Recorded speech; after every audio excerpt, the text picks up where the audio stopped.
Hi, Royals. All right, here I am. I'm excited. I'm excited to talk about the coming of Jesus because I feel like our redemption draws nigh. It really does, and I'm excited about it. And I just want to talk to you guys a little bit about my thoughts on where we are. You know, when you can't see a train coming, you can put your ear on the train track and you can feel the vibrations when it's near. And the closer it gets, the more vibrations. Even though you can't see the train anywhere, you can still feel the vibrations and hear the vibrations. And right now, that's what the watchmen are doing. We're watching, and we're like, the train is coming. So it's near. It's near enough to feel the vibrations on the train track. And it's so near that many of us feel like that it's only like a half a mile away, if not closer. Proverbially. Maybe I shouldn't have tried to say that word. Anyway, so the train track is drawing near, and everybody has, we don't know the day or the hour. The last video that I made, it was actually the only short video, or the last short video I made. It was like every single comment was, you don't know the day or the hour, you don't know the day or the hour. Like, I get that. All right, I get it.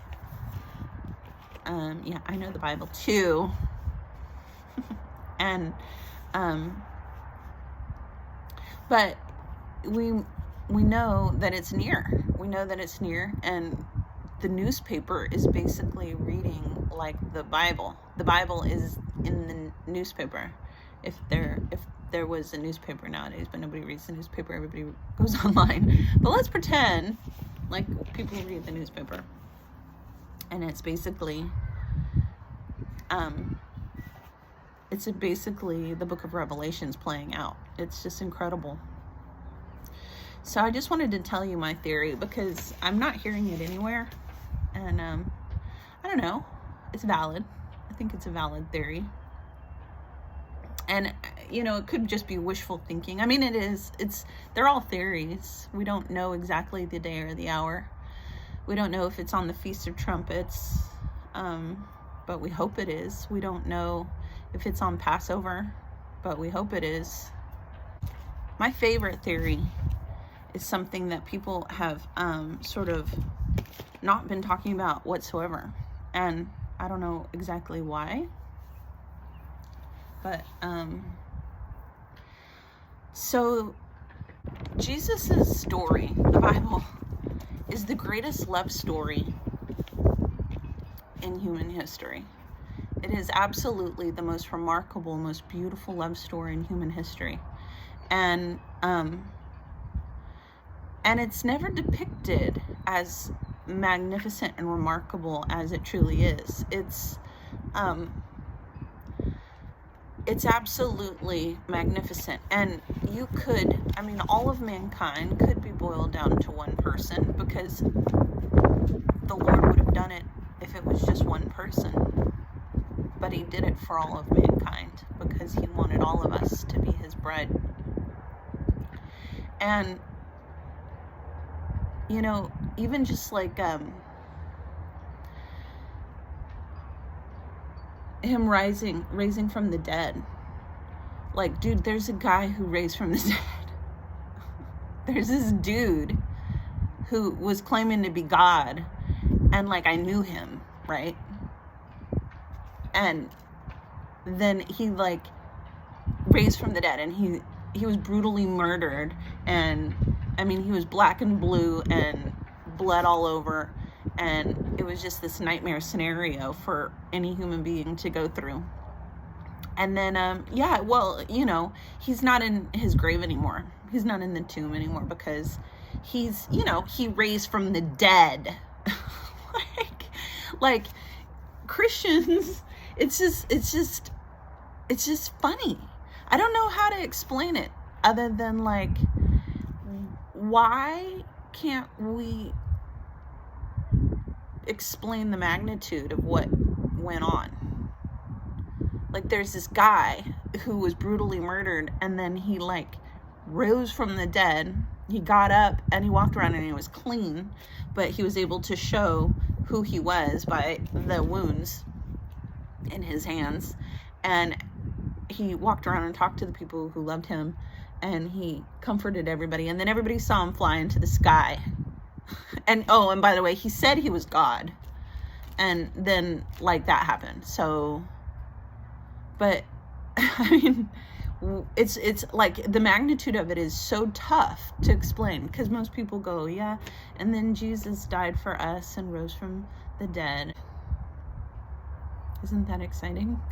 But no, like there's this, our friend, he walked around after being brutally murdered for 40 days, and then he flew up into the sky, and like we all watched him go. And then there was these two dudes in white, and they said, oh, I have it written down so I can say it verbatim. Men of Galilee, why do you stand looking into the heavens? This Jesus who is taken up from you into heaven will come in the same way that as you saw him go into heaven. I mean, how absolutely remarkable of a situation is that? This is and that wasn't the end of the story. That wasn't the end of the story. Like, this love story, there's this guy who's just so phenomenal. Okay, let's just say like Prince William, okay? Let's just like make it low. We'll bring it low, okay? So like there's this Prince William. And he just has compassion for like all the minions of the earth. And so Prince William goes and does a lot of really, he leaves, he's like, okay, bye, I don't want to be a prince anymore. And he leaves. And actually that happened to his brother. But anyways, he's not God. So let's pretend. Okay, let's just pretend it was Prince William, all right? So Prince William is going to be king. And Prince William, what if he said, I don't want to be on the throne. I just want to be amongst the peasants, and I want to feed them, and I want to talk to them and help them. And Prince Charles, I'm going to let you be on the throne while I just go amongst the people. And then let's say he's brutally murdered, and then he raises from the dead, and it's all to free everybody because he loves everybody, anybody. And then he starts walking around. Like, they would make a motion picture that would depict the love story of this person, right? But this is Jesus. This is the actual king, and nobody's ever been able to absolutely depict the massive love story that is Jesus. And he's coming back. He's coming back for his bride. So not only did he raise from the dead, but he's coming back for us. So here is my just my theory of maybe it's just my favorite idea of the return of Jesus. I mean, the actual return is going to be far superior, but whatever the timing is. But for my little human mind, this is what I think would be neat. I heard a dream, and in the dream, this woman, she was taken up in the rapture, and she heard a voice, and the voice said that we will be raptured the day of Ascension, the day that Jesus went up. And that stuck with me. You know, there's obviously tons and tons and tons of dreams, but that was really neat. And so I'm going to show you something kind of cool that I was thinking of that's never been explained, but I don't know. It's just something that I thought would be neat. Okay, so have you ever heard of a time fold? A time fold, let me explain it. I have a piece of paper and I have a pen. And a time fold is when time is linear, right?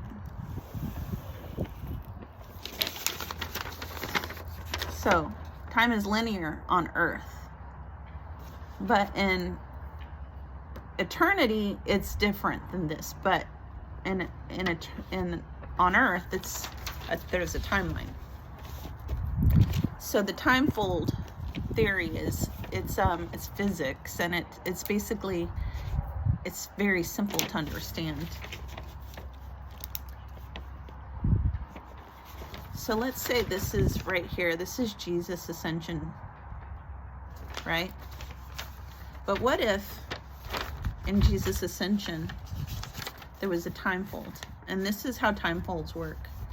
It's just a folding in time that creates a portal, right? And the portal goes this way. So it's a direct link. This is how they believe time travel works, right? And I'm not getting into time travel. I'm just talking about the theory. So what if there was a time fold, the day of ascension?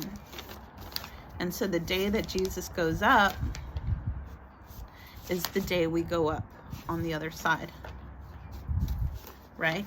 So what if, and this is a what if, okay?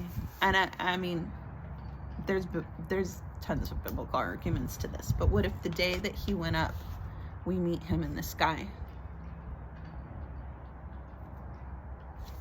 So what if he went up and he met us in the sky because of a time fold? And then when it says, when the angels said, men of Galilee, why do you stand looking into the heavens? This Jesus who was taken up from you into heaven will come in the same way as you saw him go into heaven. What if that's just the return of the king, and not just the ascension of the rapture, but the return of the king? And that's, but the ascension is the day that we actually ascend, the same day that he ascends. It's just, and nobody can see it because, I don't know, physics? I don't know. But that's why I don't put any date past God. And nobody's really talking about Ascension Day, but Ascension Day is maybe my favorite one. Time fold.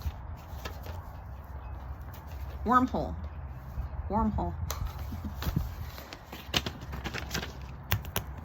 So now what do we do with this information? What do we do about the rapture? Well, first off, turn off the news. The Bible is our news, and we already know it's going to transpire, and there's no reason for us to be nervous and anxious. The Bible says, be anxious about nothing. And in prayer and supplication and everything, bring everything to the Father and to the foot of the cross. And so why watch the news if it's making you anxious? I don't watch the news anymore. I used to be a big news person, and I realized that that it's all a scam. It's all a man-made sham. And when you don't watch the news, you realize how peaceful the world is, how peaceful God is, and your life goes peacefully. And it's not that and everything's working just as God had intended. It's you don't have to be in the know all the time. And then social media, when you go onto social media, I go on there sometimes, and I usually do it for, to encourage people, but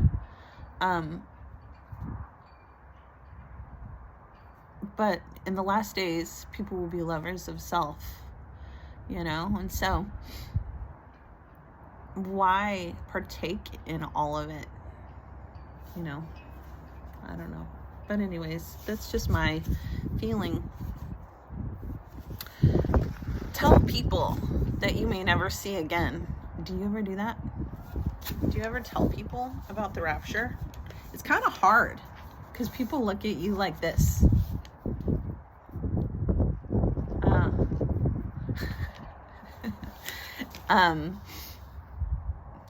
They'll go, huh, and then they'll change the topic.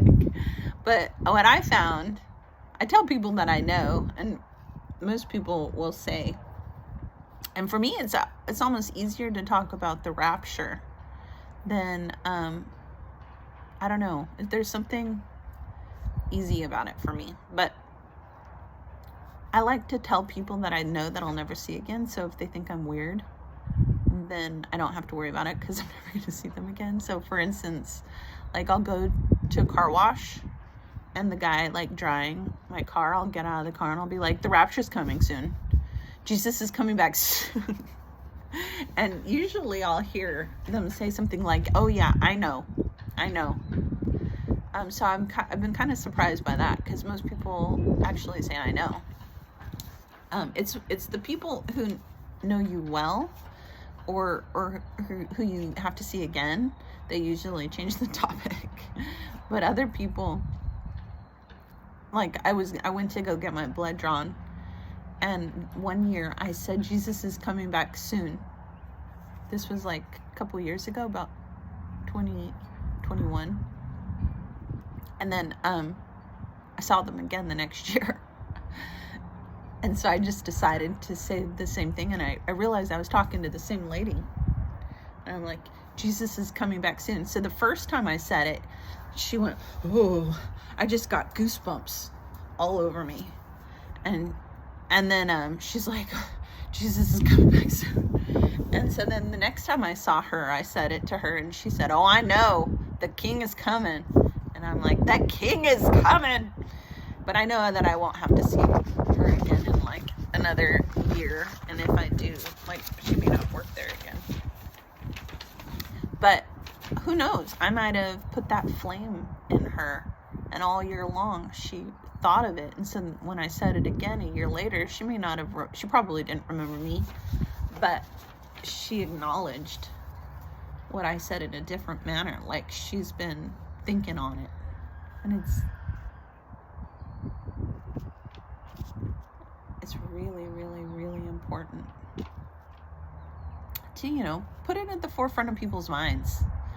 If you're going to go to Sonic, just whoever the waitress is at Sonic, just be like, Jesus is coming back soon. So don't get the mark of the beast. So that's what I usually tell the people who look at me like this. Oh, okay. I then go, don't take the mark of the beast. Don't take the mark. Don't buy or sell. I want to tell you another story of what happened the other day. So there was I was at an event, and it was just a Christian event. I usually, you know, like, I go to Christian events. I don't talk about the rapture all the time to people, but a lot of my friends know that that I'm into end times eschatology. And so this one girl, she didn't know that I was interested in end times eschatology, and she walks up to a friend who I'm talking to, and she says, I just want to know what to do. I need somebody to calm me down. Like, I don't know exactly what to do, but like, okay, so the mark of the beast is coming. Okay, I get it. The mark of the beast is coming. What does that mean? Like, so I don't take the mark. Okay, and then now what? Like, I have to get my head chopped off? And my friend who I was talking to, she didn't know anything about it, really. Like, she's Christian. They're all saved. It's not a salvation issue. It's just most people don't, like, look into it, you know? So she's like, oh. And I immediately just thought, oh, well, she must be a post-trib rapture person. She must think that the rapture is coming at the end of the tribulation. And so I told her, I said, I used to be are you a post-trib rapture person? Because I used to be that, but because I was, like, all my life, that's kind of what I was taught, and so I just didn't really think about it much. And I just thought, okay, well, we'll just, if I'm alive during the tribulation, I'll just go through the tribulation and then be raptured. It's like one of those, like, hypothetical things when you're living in a strong nation and you don't see the rapture anywhere. It's not something that you really think about, at least for me. That was my case. So it took a number of friends to convince me of the pre-rapture, but then they had to do it biblically. So now I totally understand. But I used to tell my friends, I used to tell them, I'm a post-trib rapture person, but I hope you're right and I'm wrong. That's just what I would tell people, because it's the truth. Like, I hope I'm wrong, but this is what I believe. And then they were able to prove me wrong via scripture, which I'm so grateful for, So this friend, that's what I said to her. I said, I used to tell people that I'm a post-trib rapture, but I hope I'm wrong. But now I believe in the pre-trib rapture. What do you believe? And she's like, I don't know. I just know the mark of the beast. I mean, it's just so obvious. It's just so obvious that the mark of the beast is just around the corner. And like everybody is a Satanist. Like, they're not hiding anymore. The media, all the celebrities. Like, what do I do about Beyonce? My daughters want to listen to Beyonce. And I'm like, well, yeah, like, you got to turn off Beyonce. Like, turn it off. Don't let your daughters listen to Beyonce. And she's like, but my husband, he thinks that he's saved. He's a great guy. And she said, but he thinks that I'm just, like, overreacting, and that I should just, like, let them acclimate with the world. And it was encouraging to me, because it showed me that just random people everywhere are really recognizing where we are. Like, she was acting like the mark of the beast was coming very soon. And this isn't somebody that I've ever talked to about rapture or any of that. She was genuinely worried, and then she said, I'm going to text you. I just need somebody to help me with this, because I don't know what I'm going to do. Like, I just need help. And then she texted me a message that said,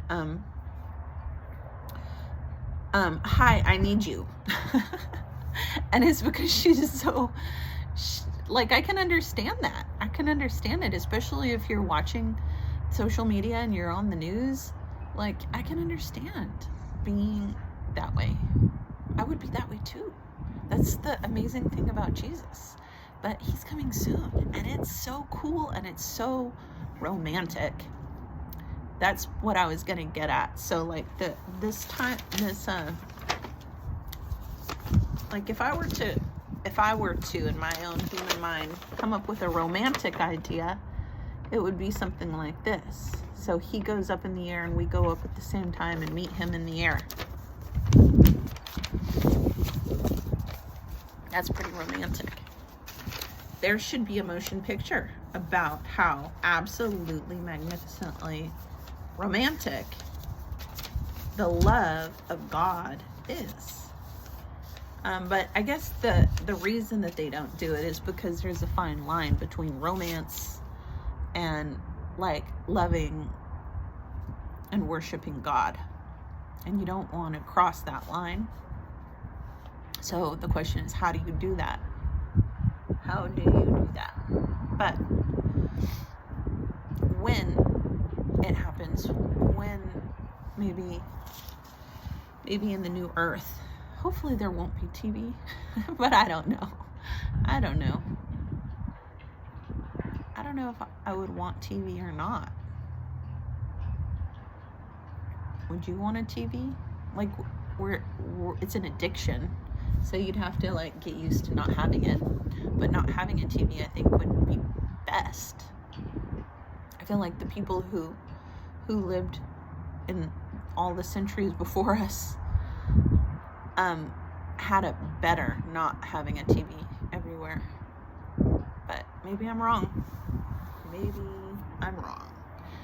I know that whatever, if there is a TV or media, that it's all good, because there won't be all the fear on TV and the cursing and all of the things that come with television. So anyways, that's my thought for today, royals. And you are royals because you are literally royals. Like, you are in the royal family. Think about it. I'm a royal and you're a royal. We are brothers and sisters on this earth. And we are part of the royal family, thanks to Jesus. Everybody else, they opt out of the royal family. Get into the royal family, guys. It's easy. It's easy. All you have to do is believe that Jesus is who he says he is. That Jesus was fully man and fully God. And that he died for our sins. And he rose again. And he did it all for you. He did it all to bring you, to create a pathway. He did it all like God used Moses to open the path of the ocean for the Egyptians to walk through to get to the promised land. That's what Jesus did. He opened the chasms, that nobody could pass through to get to the promised land, to get to Abba, Yahweh, God the Father. And he made a path. And can you walk into the ocean and walk out of the ocean and walk into the ocean and walk out of the ocean? Like, that's why they say it's a narrow path, because you gotta walk through. Just do it. Just walk through. Otherwise, you might drown, and you don't want to drown. So, food for thought. It was good talking to you. Thank you for your amazing messages and for your encouragement, your encouraging words. Thank you for being such amazing royals. Thank you for writing me and encouraging me to make more videos. I really appreciate it, because it does encourage me. And I'm going to make another one soon. Bye.